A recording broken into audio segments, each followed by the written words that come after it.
Good evening and welcome to the special meeting for Monday, April 22nd, 2024. If we could all please, I'd like to call the meeting to order. If we could all please rise for the Pledge of Allegiance. I pledge allegiance to the flag of the United States of America and to the republic for which it stands, one nation, under God, indivisible, with liberty and justice for all. Roll call, please. Boyce. Here. Martin. Here. Dole. Here. Crockett. Here. Geske. Here. Phillips. Here. We have a quorum. Tonight we're here for the public hearing and for the passage of the budget. I want to go ahead and open the public hearing. This is a public hearing for the village board to consider the budget for fiscal year beginning May 1st, 2024 and ending April 30th, 2025. Chris, you have a presentation you want to do first? Yep, I'll get started on that because that's a short presentation here. So for the budget process, looking forward into next year, state revenues over the last few years seem to be increasing slightly each year. We are facing a possible loss of, if the donor does take away the grocery tax, that will probably impact us by about $125,000. So we're hoping somehow that does not happen. We did create the capital projects fund in 2022, and again, that fund is to take care of all the major projects that we do. That way we can keep an eye on those and have them separate from the general fund. TIF 1 fund, that's we dispersed those funds at the last board meeting, so that will close out at the end of this fiscal year. And we're just kind of, as always, watching whatever the trends are. Again, looks like the state revenues appear to be staying pretty even with what they are and possibly going up a little bit. So, every year we kind of go through the same process. We reach out to the department heads, make sure that they give us good information. We start this process in January so that we have adequate time to make sure that we get everything done. And so we, again, reach out to the department heads early in the year. We ask them for their potential revenues and their expenses that they're looking to do. We then go to the village board at our committee meetings, give you preliminary budgets and the amendments so that you can look through those as well. Take a look at where we think we're going to be by the end of next year. Also, those are public meetings, so we allow the public to have input. We put it on our website, so it's available there. And then obviously, it's impossible to predict what the future, especially for revenues, are going to be. We get estimates from the Illinois Municipal League. They're analyze a lot of the trends and things that have happened in the past, so we rely pretty heavily on what their projections are for state revenues. Again, we look at our raises that we have every year. This year is the end of our 4-year agreements with the 2 unions. So we'll be negotiating those next year for fiscal year 26. So we have to look at the pay increases. We look at our vehicle replacement schedules, IT hardware, security measures, and then also our police and public works equipment and vehicles. Make sure that we're keeping up with those needs. Again, all the departments are allowed to put their input in there, let us know what their needs are for the upcoming year. So we, again, put this stuff out. We give you a first draft in March so that you can go through that. We kind of fine-tune everything through the end of March and then also up until this time in April when we have to get it passed. So those documents are occasionally updated with some slight changes.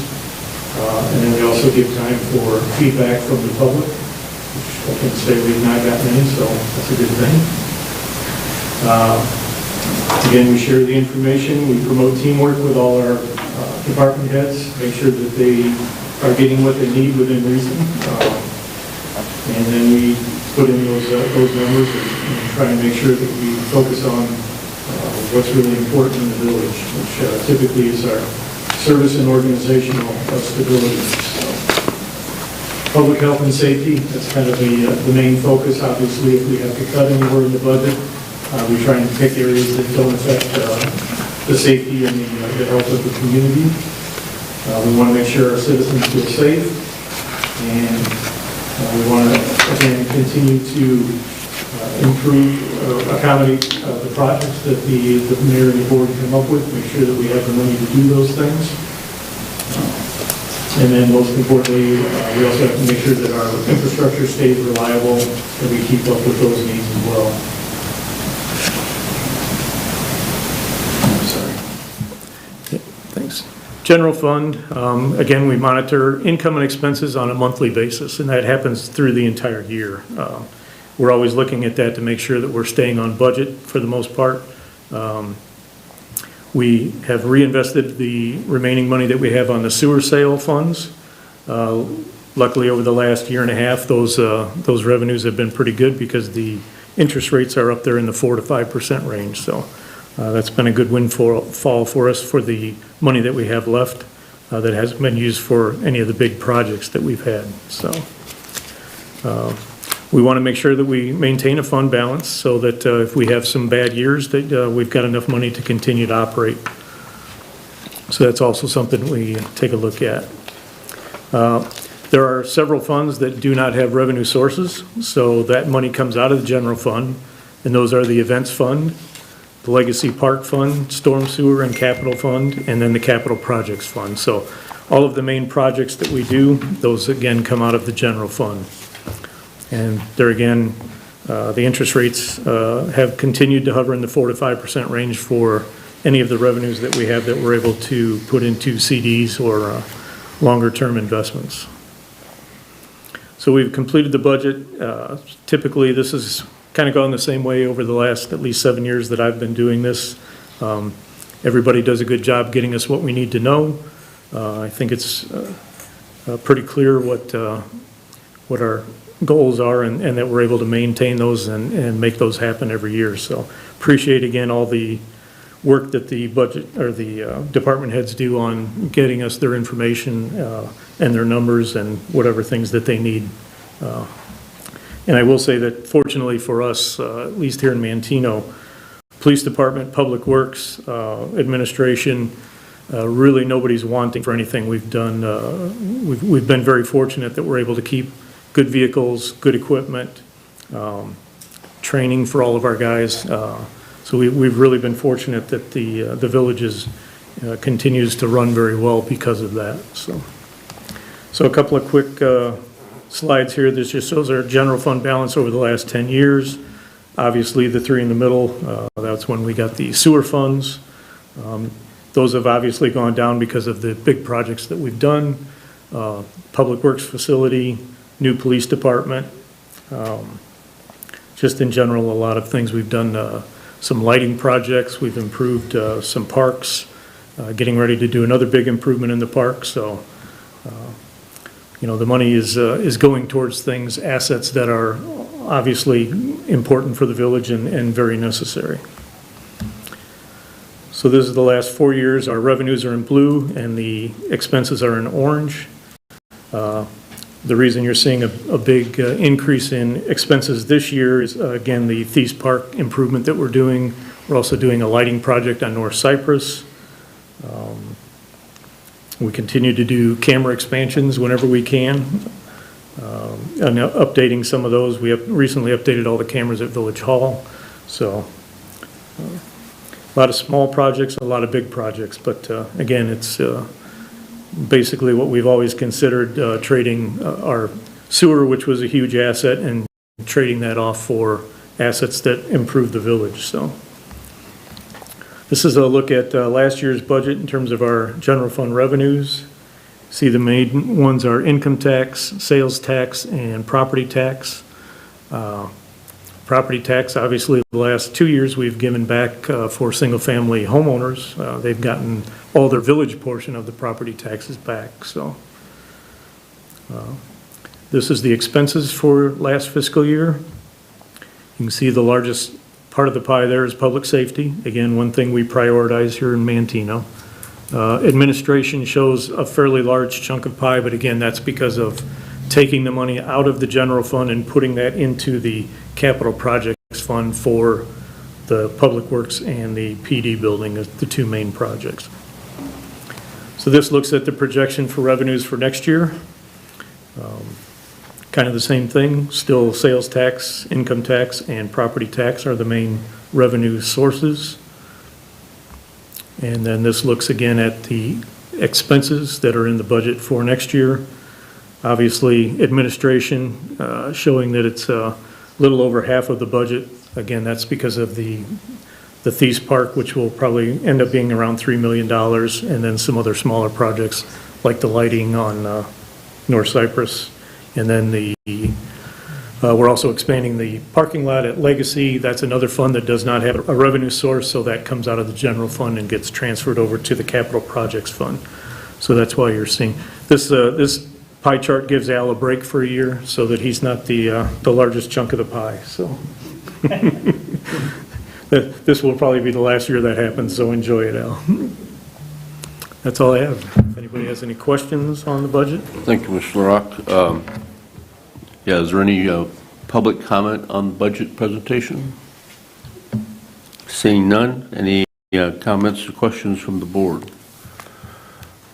I think Chris explained, when we sold the wastewater system several years ago, we sold a village asset and pledged at that time to reinvest that money into village assets over the course of time. We've taken the opportunity to continue to pay for residents' garbage fees. So if you're a resident of the village of Manteno, you don't pay a garbage fee, which would equate to several $100s, so $350 or so a year. And we've been paying that for since 2017. We also reimburse every single family homeowner that fills out the application for their real estate tax, and that's costs us around $1 million a year each year. But again, we heard the message that people talked about their real estate taxes are too high, and we are doing what we can do in order to reimburse them to try to make Manteno a more affordable place to live. I think there's a lot of misconception when you get your tax bill about exactly where all that money goes. I think this has been a good learning experience for the general public when they come in with their tax bill and think they're going to get the total bill back, when they realize that the only portion is going to the village of Manteno is a very small portion of that total bill.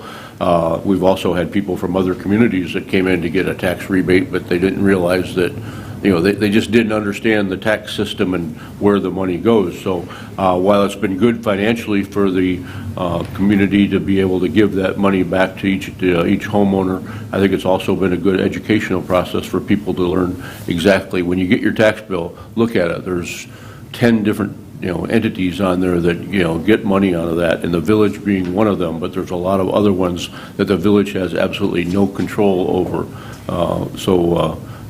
Pay attention to where that money's going. I say, so this year our expenses exceed our income, but that is strictly because we have a surplus built up. The village has zero debt. I don't know there's many communities around at all that don't have any debt whatsoever. When we came into the office years and years ago, the village had considerable debt. They had a lot of different financial situations, and those situations are now there is no loans on anything. There is no debt on anything that the village has. So we're not borrowing money to give these tax rebates back. This money is money that is sitting in accounts, and we're using that as a way to reimburse people for their real estate taxes. And we're doing it on a monthly basis by paying for their garbage fees. How long that will be able to continue, that it's going to be dependent strictly on the interest income that comes in from the fees that the income that we have sitting there. But we'll continue to do that in obviously the foreseeable future.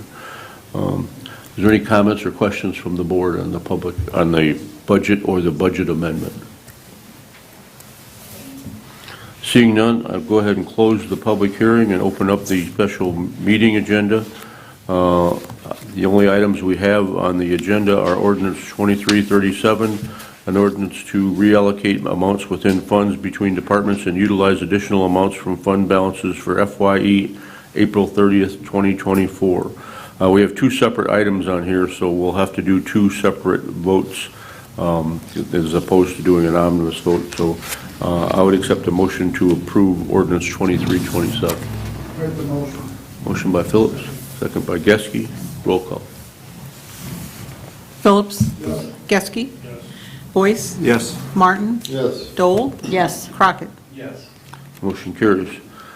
Then I accept a motion to approve ordinance 2328, which is an ordinance approving a budget for the village of Manteno for the fiscal year beginning May 1, 2024, and ending April 30th, 2025. Motion by Geske, Second. second by Dole. Is there any discussion on the budget? Roll call. Geske. Yes. Dole. Yes. Boyce. Yes. Martin. Yes. Crockett. Yes. Phillips. Yes. Motion carries. We have nothing else on the agenda. I'd accept the motion to adjourn. Wait, nice, Chris, nice job on the presentation. Yeah, there's some of those things I've never seen before. I did change the color, I don't know if you noticed, but yeah. Oh, good. Very good. Once again, but- thank you to Janice to having all that set up already. Hey, luckily, all you do is you can just change the numbers and change the pie charts and stuff. Exactly. Yeah. We did Anybody else- notice the anybody else difference in the have any colors, yeah. Any other The colors were comments? nice. No, that's it, the colors were nice, yeah. Have a motion to adjourn. Motion by Crockett. Second by Geske. Roll call. Crockett. Yes. Geske. Yes. Boyce. Yes. Martin. Yes. Dole. Yes. Phillips. Yes. Motion carries. Thank you very much for coming, for watching. Boy.